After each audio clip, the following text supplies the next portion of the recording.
Wall Street termine dans le rouge ce soir. Pourtant, les trois grands indices américains ont limité la casse en fin de séance. Selon le Wall Street Journal, la Fed se préparerait à agir. Elle pourrait annoncer des mesures lors de sa prochaine réunion à la fin du mois ou en septembre. Le but, doper la croissance américaine. Des rumeurs qui n'ont cependant pas permis de repasser en territoire positif. Les investisseurs restent en effet focalisés sur la situation en zone euro. Du coup, le Dow Jones recule aujourd'hui de 0,82%, le S&P 500 de 0,90% et le Nasdaq Composite de 0,94%.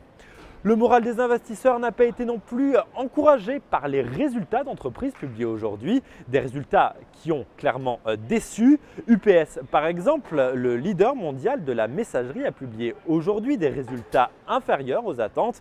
En raison de la conjoncture mondiale, il revoit surtout ses prévisions à la baisse. Le titre recule à la cloche de 4%. Autre groupe inquiet par la situation économique, c'est Cisco. L'équipementier en télécommunications a décidé d'intensifier son plan de licenciement. Il va se séparer d'environ 1300 collaborateurs dans le monde. Le titre n'en profite pas, il perd ce soir près de 6%. Baisse aussi pour AT&T, le deuxième opérateur américain termine en recul de 2,12%.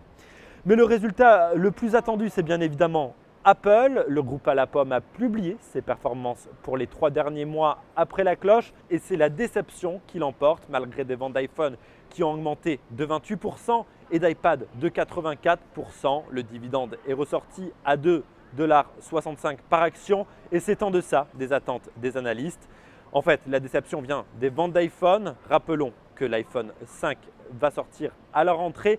Des achats ont donc pu être reportés et c'est ce qui déçoit aujourd'hui les investisseurs.